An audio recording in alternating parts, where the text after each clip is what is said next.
Boa noite, poesia. Giuseppe Chiaroni. Recebendo a visita da poesia, o perplexo poeta quarentão já nem conhecia inspiração, fazia tanto tempo que não via. Levantou-se, a mulher ainda dormia, e desceu sem rumor rumo ao porão, que era sua pequena redação, onde ganhava o pão de cada dia. Já tinha em mente um verso tão suave, antes, porém, fechou a porta à chave, pensando na tenaz cara-metade, e gemeu com profundo desalento. Eis aí o que faz o casamento, lança a poesia, a clandestinidade. A TV Dedê, a TV da casa de Vovó Dedé, apresenta Zé Soares, 11 e um tiquinho de nada. Um programa que conta histórias de vida com humor, poesia e descontração. Hoje nós estamos recebendo Ulisses Mendes Gaspar, piloto comercial, administrador de empresa, empresário, locutor de rádio, apresentador de televisão e produtor musical. Seja bem-vindo, Ulisses. Obrigado, Manuel. Que prazer estar aqui nesse seu programa maravilhoso, esse podcast fabuloso que eu já venho acompanhando e tinha muita vontade de participar. Estou realizando um sonho hoje. Oh, muito obrigado, Ulisses. Eu, na década de 60, eu era criança e eu ouvia muito a velha guarda, que eram as músicas que o meu pai gostava de ouvir. Nelson Gonçalves, Orlando Silva, Silvio Caldas. E, por outro lado, também ouvia a Jovem Guarda, que era o Roberto Carlos, Vanderlei Cardoso, Gerard Adriane. E aí eu queria saber, no seu caso, o que foi que despertou a sua vocação para a música, o seu gosto musical. Exatamente, você foi assim em cima. Existia a velha guarda, que era a era do rádio, e depois, na década de 60, né, surgiu a Jovem Guarda, que foi exatamente encabeçada por Roberto Carlos, Erasmo Carlos, Vanderléa, Gerry Adriane, Eduardo Araújo, esse pessoal todo. E foi nessa da Jovem Guarda que eu embarquei, porque eu nasci em 1967.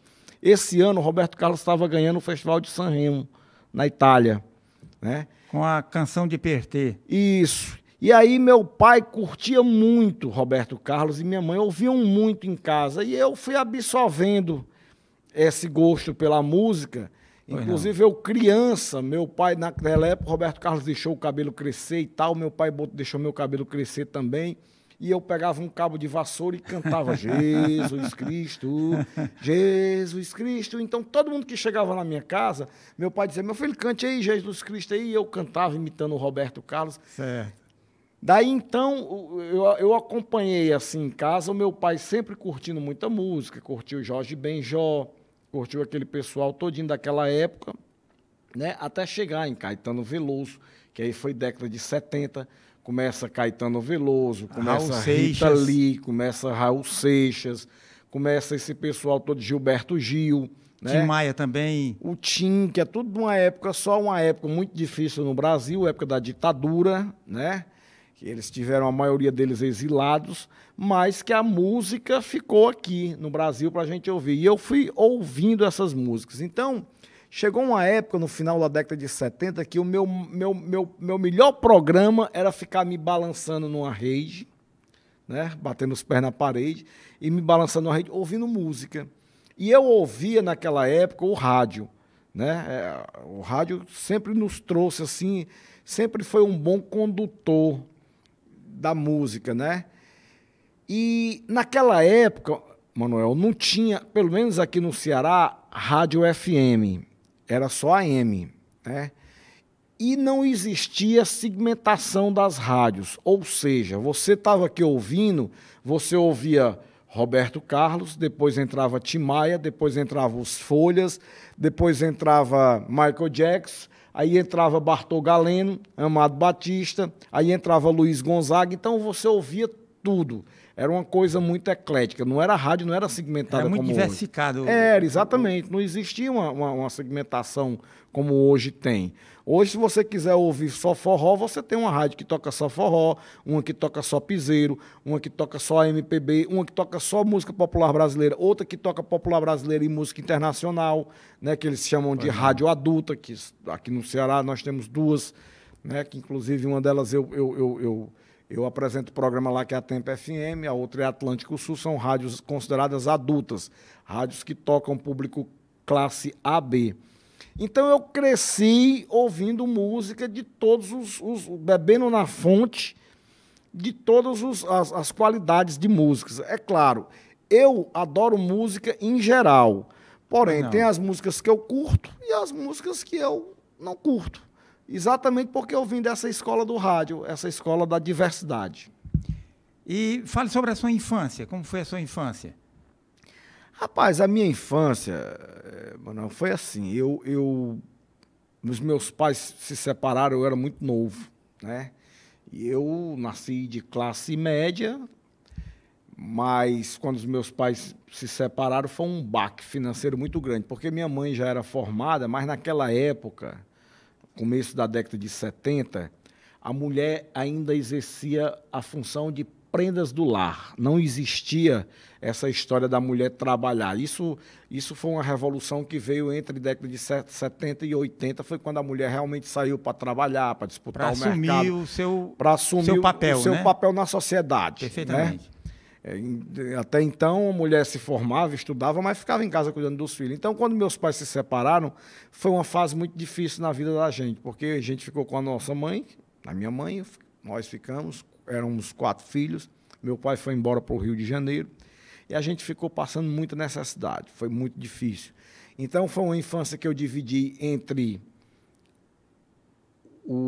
a brincadeira, que eram brincadeiras saudáveis, diferente das brincadeiras de hoje, porque eu cresci soltando a raia. Jogando bila, triângulo, soltando peão, entendeu? Jogando bola no meio da rua, indo dormir sujo e acordava limpo. Não tinha esse negócio aí, né?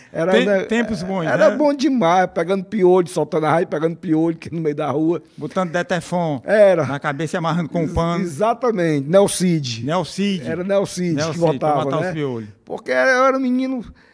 Agora, já nessa época, com 5, 6 anos de idade, eu já comecei a trabalhar, porque minha mãe foi a minha mãe, antes de ir trabalhar no escritório de contabilidade, porque ela era formada em contabilidade, ela começou a aprender a prática, porque ela tinha a teoria, né, da faculdade, mas não tinha a prática ainda. Então, ela fez algumas atividades e eu tive que acompanhá-las, de vender confecção, vender bolo, em lanchonetes, em portas de portas e tal. E eu fui acompanhar. E isso, hoje, quando eu olho para trás, eu vejo que foi muito bom para mim, porque... Serviu para valorizar. Foi uma escola para mim, sabe, mano? Foi uma escola. Foi uma verdadeira... Um aprendizado muito grande. Foi uma verdadeira vacina contra as dificuldades da vida, as adversidades da vida. Eu comecei muito cedo a me exercitar, muito cedo a enfrentar as dificuldades, ver as dificuldades que a minha mãe tinha para criar a gente. Coisa que mais me chocava, quando eu era criança, eu andando com a minha mãe, assim, trabalhando com ela, indo vender roupa, ela dizer, meu Deus do céu, hoje a Coelce vai cortar nossa luz. Aquilo mexia comigo e tal, e era tiro e queda. Quando chegava à noitinha, a Conefó, na época era Conefó, Companhia de Eletricidade de Fortaleza, ia lá e cortava a luz. Aí os vizinhos solidários, também no quarteirão cortava assim de 10 de uma vez, né? Fazia um gato, uma coisa, né? Não, aí naquela época era um fusívelzinho, era só um fiozinho Era fácil de religar, né? Aí já tinha o cara da rua que subia da escada e religava na mesma hora até a gente arranjar o dinheiro para pagar, entendeu? Certo. E isso me trouxe um amadurecimento. Esse sofrimento da realidade, que uma criança não precisa tomar conhecimento, eu sabia porque eu era o filho mais próximo da minha mãe. Eu não era o mais velho era minha irmã, mas eu era o filho homem. Então eu fui o filho que minha mãe pegou para acompanhá-la. E ela passava todo esse sofrimento para mim. Disse, vixe, Maria, amanhã fulano de tal vai amanhecer cobrando o aluguel da casa e eu não tenho dinheiro para pagar. Rapaz, aquilo me dava uma aflição, uma angústia. E eu, criança, não sabia como resolver, me dava uma sensação de insegurança e, na mesma hora, me fortalecia para eu continuar. E isso me fez realmente uma fortaleza para quando quando eu cheguei no mercado para disputar realmente a concorrência da vida, eu cheguei muito mais fortalecido. Eu não precisei já me fortalecer quando comecei. Eu já vinha fortalecido debaixo do sofrimento, entendeu? E me diga uma coisa, quando você terminou o terceiro ano, naquele tempo era terceiro científico, né? Isso, quando exato. Você terminou o terceiro científico, você tentou logo fazer o vestibular ou você foi trabalhar, foi fazer Não. No segundo ano científico, eu já comecei a estudar para aviação. Sempre achei muito lindo a aviação. Era um sonho ser piloto de avião. Então, já do segundo para o terceiro ano, eu comecei a me preparar na Escola de Aviação Civil e fiz o concurso do DAC, do Departamento de Aviação Civil, que hoje já não é mais DAC. Hoje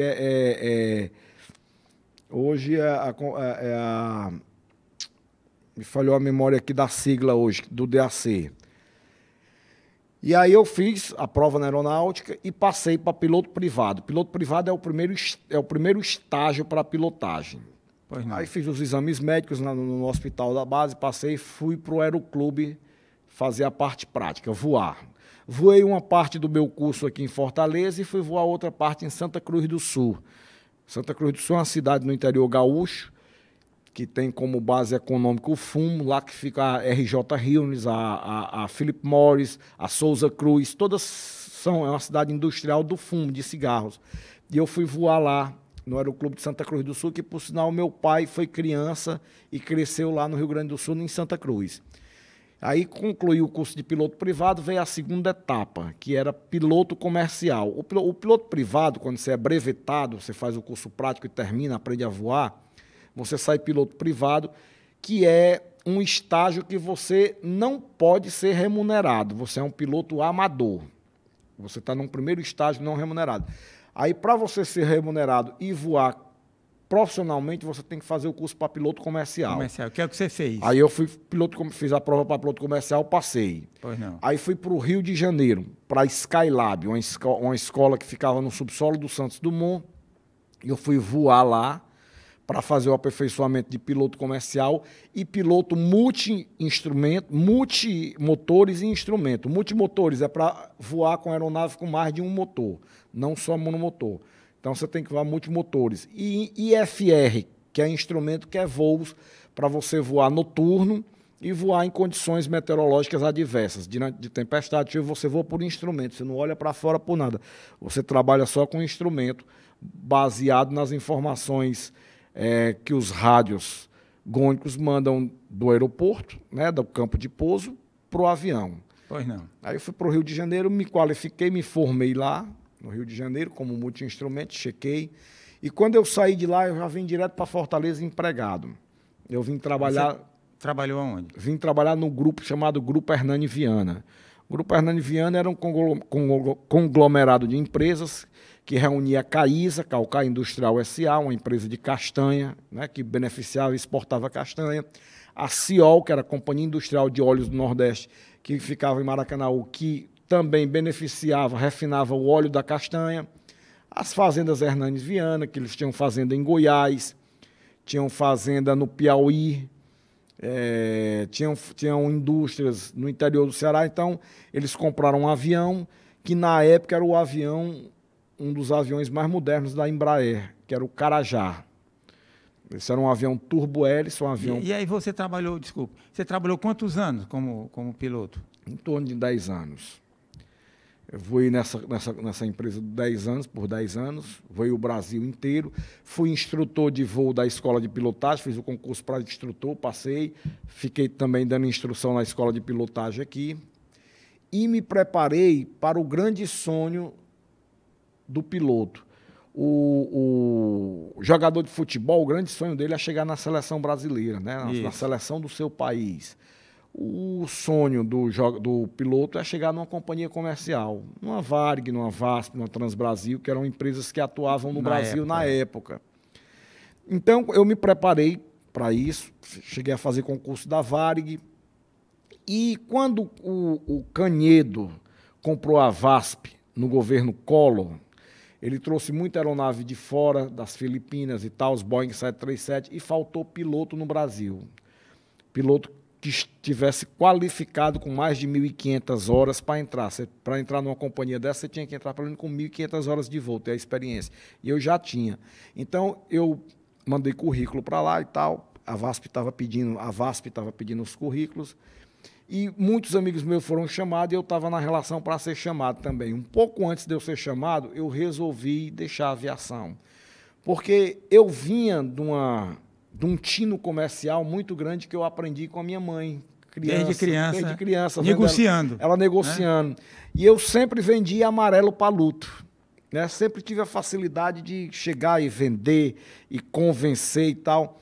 E quando eu cheguei na aviação, eu vi que, apesar de ser uma carreira muito bacana, muito satisfatória... Muito promissora, né? Muito, que dá muito... Mas ela tinha um certo limite. Quando você chega na cabine de um Boeing, você não sai mais dali. Você chegou no seu teto. E eu sempre achei que eu tinha muito mais para ir.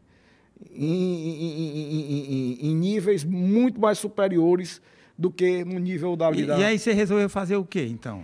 Saiu... Aí, pronto, aí eu um dia eu disse, rapaz, eu tenho que botar um negócio para mim. Eu tinha acumulado com o meu emprego, que era um bom salário que eu tinha um Chevette 1986, que era quase do ano, era um carro... Era um Chevette hatch ou era um Chevette... Era um Chevette sedã. Sedã. Era um Chevette sedã, mas bonitinho e tal, pretinho, era o carro da época, né? E tinham 2 telefones, um comercial e um residencial. Quem tinha um telefone naquela época era um patrimônio. Era um patrimônio. Eu comprei pelo plano de expansão da Tele Ceará, fui pagando a prestação e tal. Eu disse, não, rapaz, eu vou deixar a aviação. Até porque também, mano, eu vi o seguinte, eu sempre fui muito preso à família. Né? Eu sempre fui um cara que, hoje mesmo, eu sou igual a galinha, gosto de ter meus filhos sempre ali debaixo da asa, pertinho por perto. Ao seu redor. Eu sou muito ligado à família. E eu vi os meus amigos que estavam na minha frente, os meus colegas pilotos, tendo uma vida muito sacrificada. O cara hoje estava em São Paulo, numa VASP, por exemplo. Ele estava em São Paulo. Segunda-feira, ele assumia um voo. Aí fazia Fortaleza, São Paulo, Salvador, Salvador, Fortaleza, Fortaleza, São Luís, Manaus. Chegava lá, tinha que ficar 24 horas no hotel para cumprir uma jornada de descanso. Ele ficava no hotel ali. Passou as 24 horas, ele assumiu um voo. Aí fazia Fortaleza, Belém, Brasília, Brasília, Campo Grande, Goiás, São Paulo. Descia em São Paulo. Mais 24 horas de descanso. Depois dessas 24 horas, ele fazia São Paulo, Florianópolis, Curitiba, Porto Alegre, Brasília. Passava muito tempo ausente da família, Aí, né? quando o cara chegava em São Paulo, aí ele tinha 24 horas de folga. Aí ele pegava um avião como passageiro, vinha para Fortaleza, chegava de madrugada em casa, a mulher estava dormindo, os filhos. De manhã ele acordava, a mulher saía para trabalhar, os meninos para o colégio, ele ficava esperando ela chegar o dia todinho para dormir um dia com a mulher e já de madrugada sair para São Paulo no outro voo como passageiro e assumir tudo de novo. Eu digo, Paulo, não quero essa vida para mim, não. Não quero por 2 motivos. Primeiro, que eu não me adapto a ficar longe da minha família. Né? Eu queria estar perto de mulher, de filho e tal. E segundo, que é aquilo que eu lhe disse. Apesar de ser uma profissão muito bacana, era muito limitada. Eu chegava, você que chegasse numa cabine de um Boeing, dali você não passa. No máximo você chega um comandante instrutor e pronto. Eu digo, não, eu vou me aventurar em outras coisas.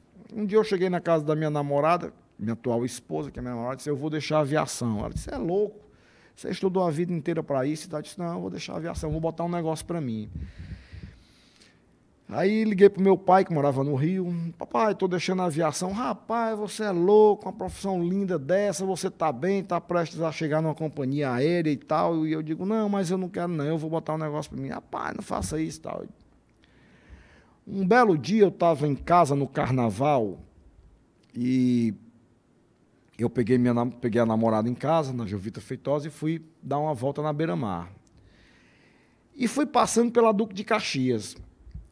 E aí tinha e eu digo, eu tenho que encontrar um negócio para botar para mim, não sabia o quê. Aí tinha uma loja com a placa, aluga-se um ponto fechado. Eu digo, olha aqui, rapaz, essa loja aqui, anota aí o telefone. Aí minha namorada anotou o telefone, eu disse, olha, eu vou botar um negócio aqui, mas deixa eu ver o que é que eu boto aqui. Aí eu olhei por lá, daí tudo era loja de tinta, daquele quarteirão da Senador Pompeu, entre Senador Pompeu e Barão do Rio Branco, lá do Caxias. Fortaleza Tintas, Ceará Tintas, Colorama, Leão das Tintas, tudo ali naquela. Eu digo, não, eu vou botar uma loja de tinta.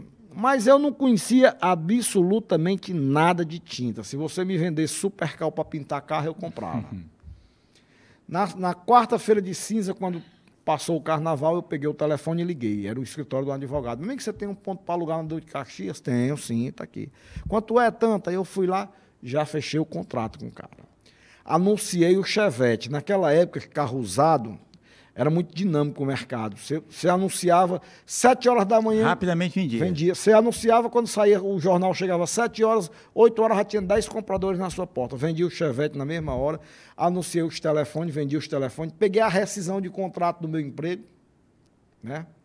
Que eu ia deixar a ação, peguei a rescisão e fui atrás do representante da Tintas Coral. Pá, quem é o representante da Tintas Coral? É fulano de tal, não, tá? Eu fui lá. Aí eu digo, amigo, eu queria abrir uma loja de tinta. Ele disse, você conhece tinta? Eu digo, nada. Eu digo, me orientei, qual é que sai? Ele disse, rapaz, tu compra Coral Latex, tu compra isso, compra aquilo. Eu botei uma loja, Hipertintas. Contratei um funcionário que já era experiente no ramo para ser o meu guia. E aí a gente foi tocando a loja. E a loja foi crescendo, e a gente foi pegando musculatura no mercado, né? E a loja foi desenvolvendo. Eu passei a vender. Aí tinha uma história, viu, Manuel, que os pintores deixavam os cartões com o número do telefone, porque se alguém chegasse... Então, chegava um cliente e dizia, meu amigo, eu estou comprando aqui umas tintas, mas eu queria que tu me indicasse um pintor. Eu digo, tem um bom aqui, dava o telefone. Aí o cara, beleza, chamava o pintor. 10, 15 dias depois, o cliente voltava lá na loja, rapaz, aquele pintor que tu me indicou me enganou, fez maior besteira lá em casa. É mesmo, Eu digo, rapaz, sabe de uma coisa? Eu vou botar a minha empresa para prestar serviço. Aí contratei uma equipe de pintores mesmo minha e tal, admiti os caras, treinei. Aí os clientes chegavam, né? Rapaz, eu quero comprar umas tintas, mas eu queria que tu me indicasse que alguém que pintasse. Eu estou com uma clínica minha para pintar. Eu digo, nós temos aqui o serviço. Uma equipe. Nós temos uma equipe. Rapaz, que bom. Comecei a trabalhar pintando. Na década de 90, que foi a década que nós atuamos na loja de tinta, foi a década da explosão predial em Fortaleza. As grandes construtoras como Colmeia, Construtora Melo, Cipeme, Krau, edificaram Fortaleza. Esses espigões que você vê na aldeota e na praia foram construídos nessa época. Na década de 90. Né? De 1990 a 1998, mais ou menos, foi quando realmente houve uma explosão. Era assim, 30 prédios subindo ao mesmo tempo. Construtora Farias Brito, Construtora Cristos, LCR, tá, aquele negócio todo. E eu passei a vender tinta direto para as construtoras, no atacado. Os caras iam comprar tinta para os prédios, a gente passou a visitar. Eu mesmo visitava com um irmão meu os canteiros de obra e vendia em grandes volumes. Depois, as construtoras passaram, eu passei a oferecer, disse, rapaz, vamos fazer o seguinte, ao invés de você me comprar tinta na lata, me compra ela aplicada. Eu pinto o prédio todinho para você. Já lhe entrega a tinta aplicada. O cara disse, boa ideia. Aí eu passei a trabalhar para as construtoras. Ao invés dela chegar lá, me dê 30 galões de tinta, 20 latas de tinta. Ela chegava e dizia, quanto é que você pinta o meu prédio aqui? Tá, no reboco. Eu ia lá, fazia um orçamento, fechava o pacote e comecei a trabalhar para as construtoras. Passei a visitar obra diariamente, porque eu tinha que visitar minhas obras, os canteiros de obra diariamente. E aí passei a criar gosto por construção.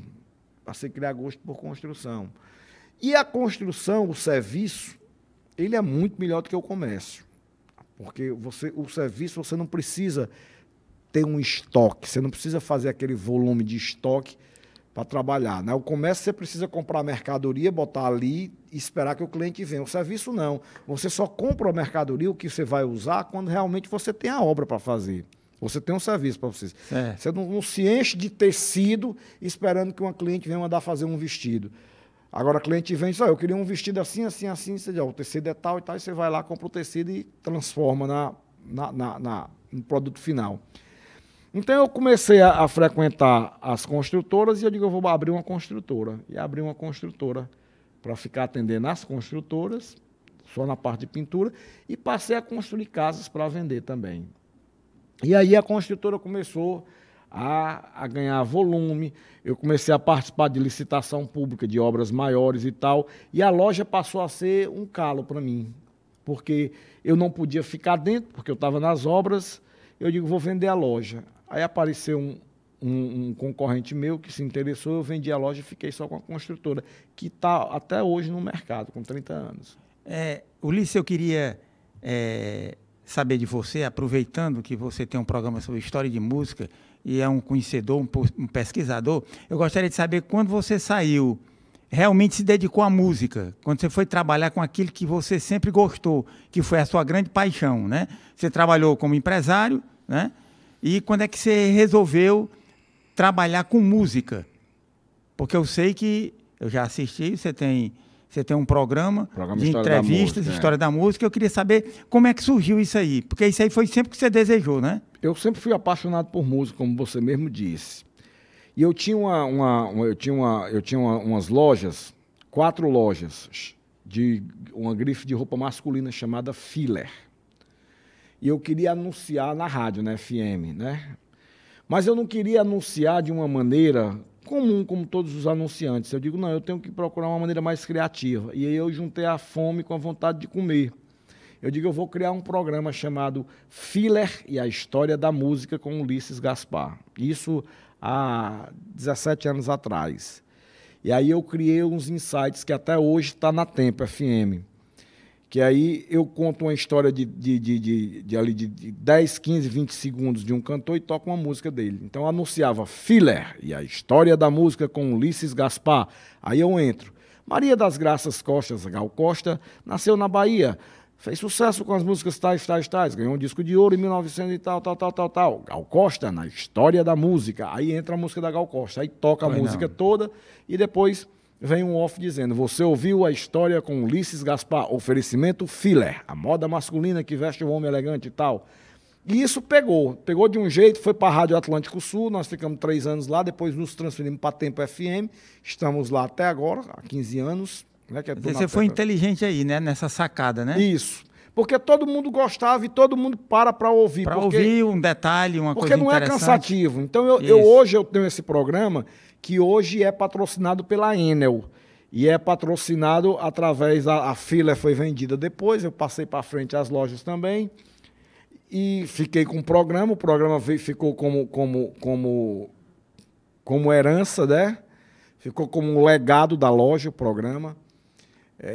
Nós tivemos outros patrocinadores e depois eu coloquei esse projeto, transformei esse projeto, como eu faço sempre. Todos os meus hobbies eu transformo em objeto de rentabilidade. Eu tenho esse lado financista. Eu não gosto de trabalhar de graça. Por mais que seja feito por amor, eu não gosto. Eu tenho que transformar a coisa. Claro, eu começo pelo um hobby, mas eu transformo meu hobby em dinheiro.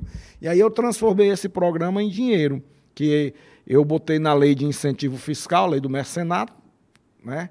E hoje ele é apoiado já há 15 anos pela Enel, através da Secretaria de Cultura do Estado. Então, tenho esse programa na Tempo FM, que vai ao ar todos os dias, 5 vezes ao dia.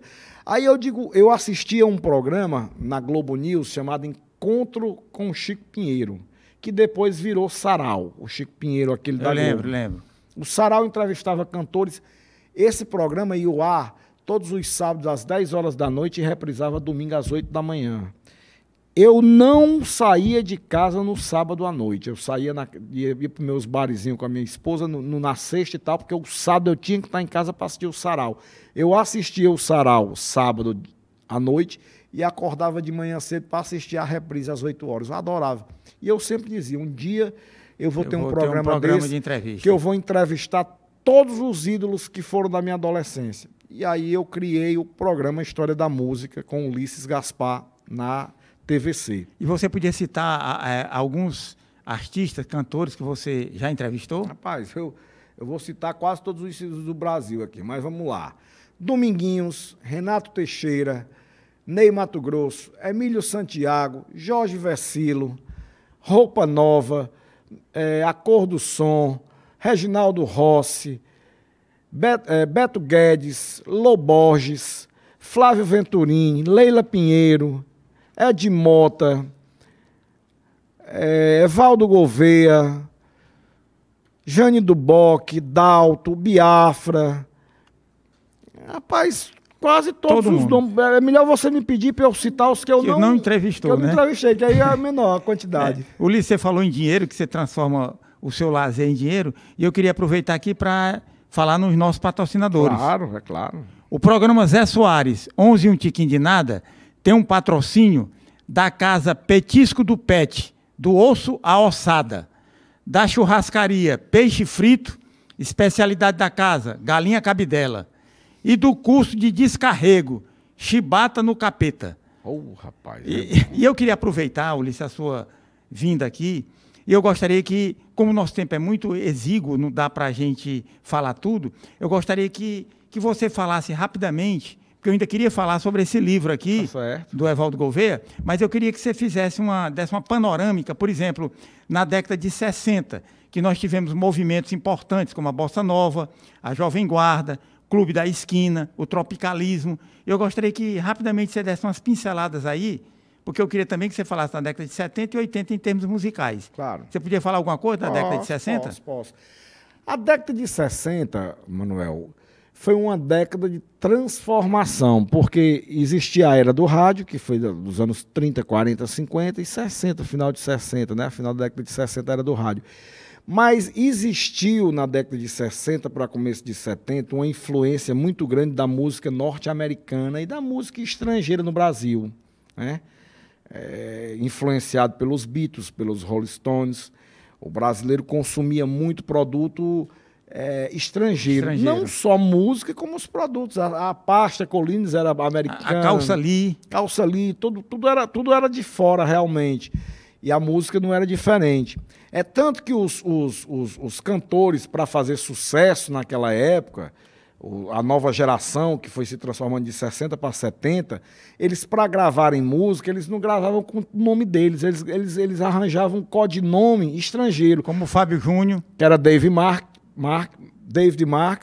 O Maurice Albert, que era Maurício Alberto, virou Maurice Albert. O Ivonilton virou Michael Sullivan, né? Então o cara tinha que gravar com... Terry Winter, né? Isso. Aí eles gravavam música americana, ou norte-americana, ou inglesa, com nome estrangeiro para fazer sucesso. Aí veio a década de 70. Foi quando realmente começou a aparecer os movimentos, como o Clube da Esquina. Isso. Né?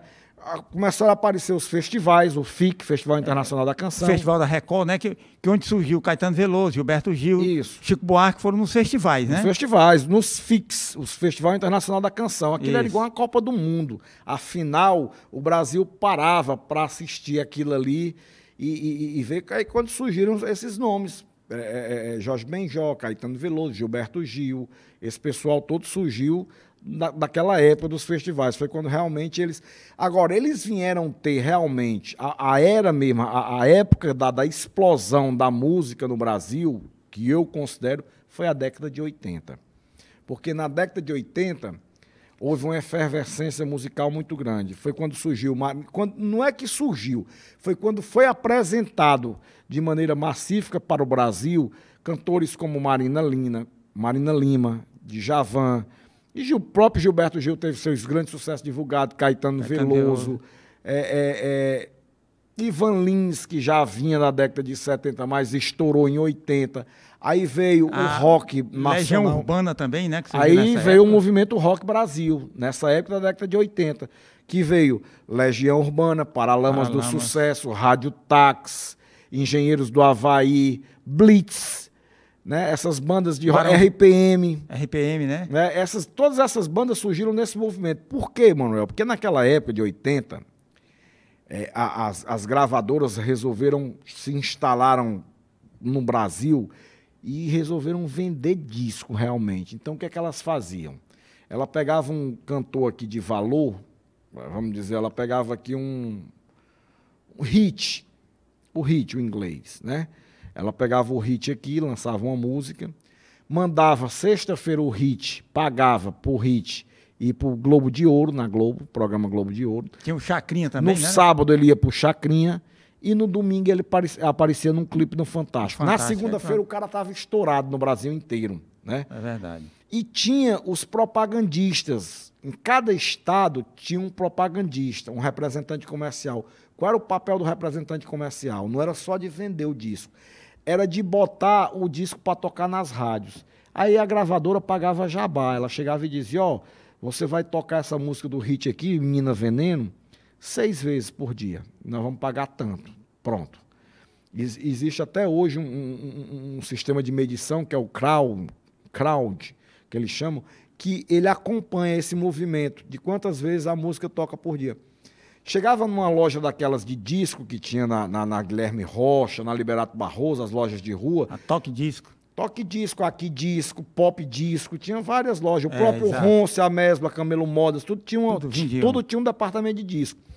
Então eles chegavam lá e diziam, o representante dizia, ó, você vai me comprar 100 discos, eu vou lhe dar 10 de cortesia, 10%. Agora você vai ter que passar o dia tocando esse disco aqui. Então você passava nas calçadas da Guilherme Rocha, estava tocando a música do Hit. Menina Veneno. Eles botavam a caixa de som na porta da loja, né? Isso. Então o cara estourava nacionalmente. O cara tinha que ter um talento, né? Tinha que saber compor, ou ter bons compositores na retaguarda dele, ele tinha que ser um bom intérprete, e a gravadora fazia esse trabalho para vender. Então, impulsionava a carreira do cara. Nem que não quisesse, o cara era impulsionado. Então, a década de 80, realmente... Foi muito promissora, né? Foi a década que realmente... E esse movimento, Manuel, não aconteceu só no Brasil. Aconteceu no mundo todo.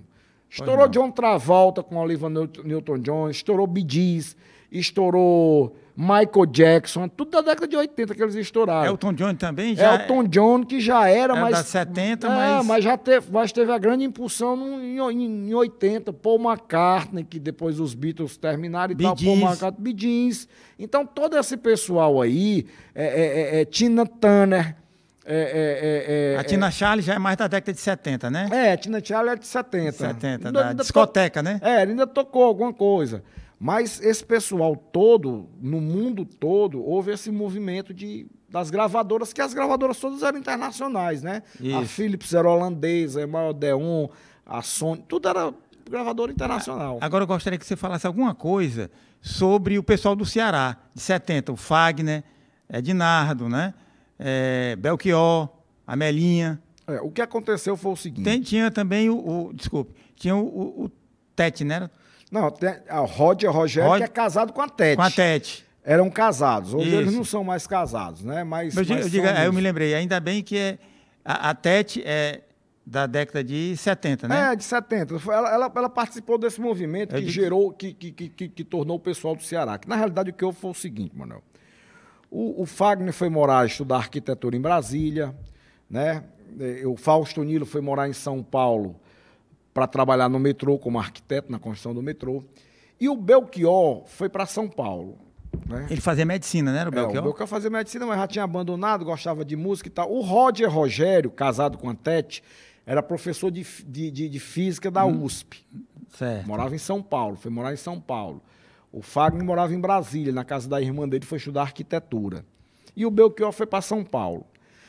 Quando chegou em São Paulo, o Belchior, ele ganhou o festival da Record com a música Hora do Almoço. No centro da sala, diante da mesa. Quando ele ganhou esse festival, aí os cearenses correram tudo para São Paulo, por nossa vez. Aí ele, na rua Oscar Freire, tinha um gringo que tinha uma casa lá, meio abandonada, e emprestou o Belchior para morar lá. O Belchior foi morar nessa casa. Em frente à casa do Belchior, o Roger Rogério alugou uma casa. E eles foram para lá, todos eles. Aí o Fagner saiu de Brasília, foi para lá, porque estavam dando. E eles começaram a frequentar os programas de televisão, né? Começaram a frequentar os programas de televisão. O Flávio Cavalcante, né, desse tempo. Mas tinha outros, não era nem o Flávio Cavalcante, bem, eles iam. Mas tinha um programa que eles frequentavam com mais frequência. E aí o pessoal começou a dizer, hoje tem aqui um pessoal que veio do Ceará. Então o movimento não foi criado um movimento assim, olha, esse é o movimento pessoal do Ceará. Nunca houve. O Fausto Nilo já me contou isso na minha casa. Nunca houve essa história. O que houve foi o seguinte, o pessoal começava a dizer, tem um pessoal muito bom aí, o pessoal do Ceará, hoje, o pessoal do Ceará. E aí foi. Aí foi Ednardo para lá, foi todo mundo. Depois o Fagner foi para o Rio, né? Foi acolhido pela Elis Regina, que gravou uma música dele. E a Elis Regina tinha uma particularidade.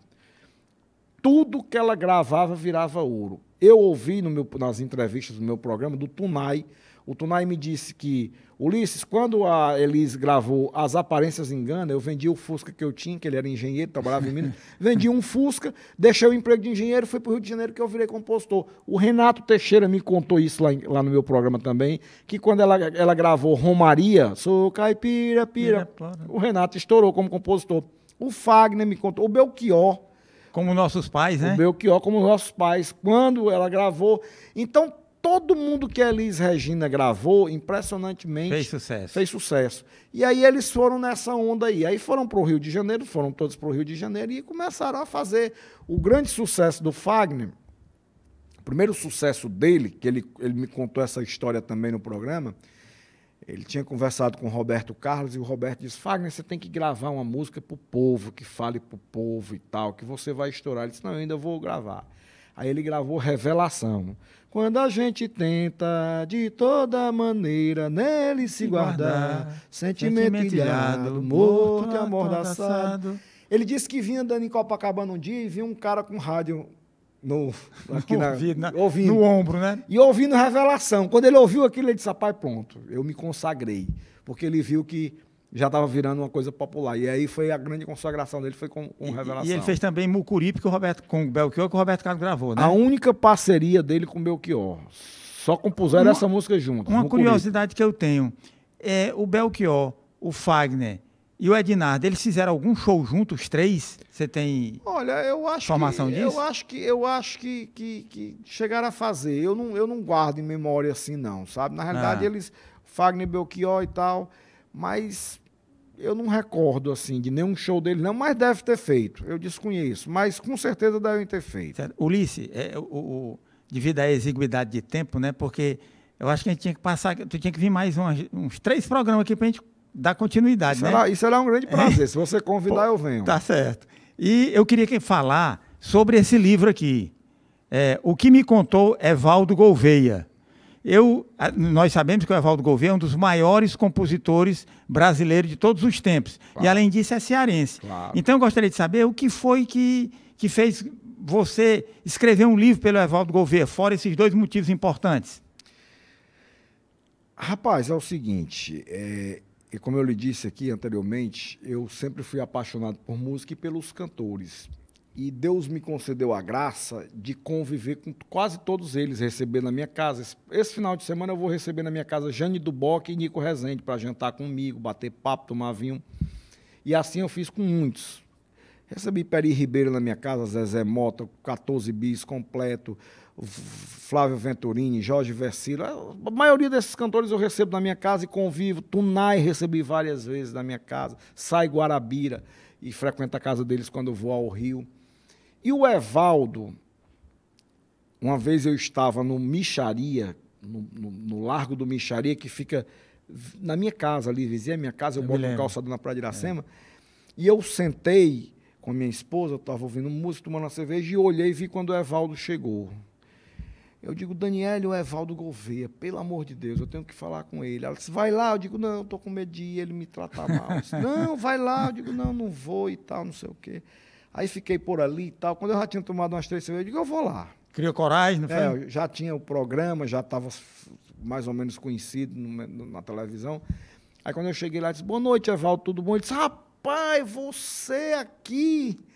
Cara, eu gosto demais do seu programa, eu sempre comento que eu pensei que esse programa fosse feito fora, não fosse aqui. Eu digo, Evaldo, rapaz, eu queria lhe convidar para participar. Rapaz, eu vou na hora. E nasceu dali, daquele contato, uma amizade fraternal entre eu e o Evaldo, uma coisa de pai para filho. O Evaldo passou a ser uma figura contumaz na minha casa. Constante na sua casa, né? Frequentada na minha casa direto, e quando eu ia ao Rio... ia na casa dele, quando eu ia em São Paulo, ele tem apartamento em São Paulo, ia lá também me encontrar com ele em São Paulo, quando ele estava lá, e um dia, aí passamos a fazer sarau lá em casa, né, o Evaldo era um boêmio inveterado, não estava mais bebendo, foi o maior bebedor de uísque, mas tinha parado de beber, mas gostava de uma boa conversa, tinha uma lucidez fora do comum, aos 86, 87 anos, 80 e poucos anos, uma lucidez. E a gente passou a fazer sarau lá em casa. Já fizemos sarau, Evaldo Gouveia, Amelinha, Fagner e Nonato Luiz. E Fausto Nilo, tudo lá em casa junto. E uma vez eu conversando com o Evaldo, eu disse, Evaldo, eu sempre tive uma coisa na cabeça, né? Eu digo, rapaz, existe uma trilogia que dizem, né, que eu ouvi falar muito, que o homem, para se completar, ele tem que plantar uma árvore, ter um filho e escrever um livro. Eu posso fazer só um parênteses aí, Pode. a título de brincadeira, né? Isso aí que você disse. Para se realizar, tem que plantar uma árvore, ter um filho, escrever um livro. Isso. Aí disse que o sujeito plantou uma árvore, a árvore cresceu, teve o filho subiu na árvore, caiu, quebrou o pescoço e ele escreveu um livro sobre a tragédia. Mas isso aí é brincadeira. Você continue. Mas aí eu já tinha plantado uma árvore, já tinha plantado algumas árvores, inclusive junto com meus filhos. Tinha tido já 4 filhos, né? E eu digo, rapaz, falta um livro. E aí um dia eu conversando com ele lá em casa, me lembro como se fosse hoje, ele sentado bem vizinho a mim assim, eu digo, Evaldo, alguém já escreveu a tua história? Ele disse, 5 jornalistas começaram, mas nenhum terminou. Foi mesmo, eu disse, pô, eu vou escrever a sua história. Ele disse, você está dizendo, eu digo, mas eu vou escrever. Aí nós começamos a maratona. Foram mais de 200 horas de gravação, eu gravando. Eu ia gravar inicialmente, Manuel, Evaldo Gouveia, a biografia. Mas como o nome já diz, biografia, escrita da vida, todos nós temos defeitos e virtudes. E o Evaldo como um ídolo para mim, eu não queria mostrar, não queria falar de defeito. Eu digo, então vamos fazer o contrário, Evaldo. Você vai me contar a sua história. E o livro se chamou O que me contou Evaldo Gouveia. Ele contou ele fez a biografia dele do ponto de vista dele. Ele me contando realmente tudo. E eu gravando, e eu fui contemporizando, fui fazendo o arranjo da coisa e fui fazendo o livro até chegar onde chegou. Censurei algumas coisas que ele disse, porque claro, né? ele disse umas coisas que eu digo, não acho que não vale a pena a gente escrever isso, não é legal, né? Porque, por exemplo, eu vou até dizer que, não, ele disse, ele teve 2 filhos, e essa mulher que teve o filho com ele era uma mulher de vida fácil, né? Teve os 2 filhos dele. E que ele criou os meninos e tal, aquele negócio. E ele foi, quando foi falar dos filhos e da família, ele foi querer me dizer isso. Não, pô, eu queria, diga que era uma mulher de vida fácil. Eu digo, não, Evaldo, não vamos fazer isso, não. Porque os filhos dela não vão gostar, são seus filhos, não vão gostar e tal. Isso não Ninguém gosta que se fale da mãe, né? Então vamos mudar isso aí, vamos passar. Então nós falamos, mas sem dar esse detalhe. Então foi uma das coisas assim que eu sugeri, não censurei, porque quem sou eu para censurar, Evaldo, mas que sugeri que não colocasse no livro para não ficar pesado. E aí a história ficou leve, ficou bacana, fácil de ler. Eu inclusive, mostrar aqui para os nossos telespectadores, eu recebi o livro aqui do nosso amigo Ulisses, li todo, muito, muito bacana, e eu queria perguntar mais coisas sobre o Evaldo Gouveia, mas infelizmente o nosso tempo acabou já. Está acabando já. Porra, e tão rápido. E eu gostaria de falar sobre as parcerias dele, né? Sobre o primeiro sucesso que ele fez, né? Sobre o Altemar Dutra, que espetacular, né? Cantor, e as músicas do Evaldo Gouveia. Para mim, na minha opinião, eu gosto com o Altemar Dutra. Cantado por outro. É igual aquelas músicas do Raul Seixas. Foi o grande difusor realmente do Evaldo e Jair Amorim, foi o Altemar Dutra. Pois é, eu queria conversar tudo isso com você, mas infelizmente nosso tempo já está acabando. Eu gostaria de lhe agradecer e convidar para uma próxima oportunidade para a gente conversar mais, porque deu um gostinho assim que quando eu estava começando a gostar, o tempo acabou. Pois e tinha mais coisa para explorar aqui no livro do Evaldo Gouveia. Coisa. A gente pode marcar depois um programa só para falar de Evaldo Gouveia. Pronto, vamos fazer isso. Fique logo com esse compromisso aqui para todos. Já lhe convido com antecedência. No dia, eu sei que você é uma pessoa muito ocupada, mas no dia que der certo para você, você... Tranquilo. Liga aqui para minha secretária, viu? Minha secretária Nádia. Tranquilo. E a gente marca um encontro para fazer outro, para falar com mais detalhes, tem muita coisa. Com certeza, mano. Eu que agradeço a participação, é sempre uma honra participar de um programa bacana como o seu. Muito obrigado. Um programa de cunho cultural e que leva realmente o conhecimento às pessoas que assistem, aos espectadores, né? Foi bom demais. Pena que foi curto. Pois é. Mas muito obrigado. E na próxima semana nós teremos aqui uma outra entrevista. Muito obrigado.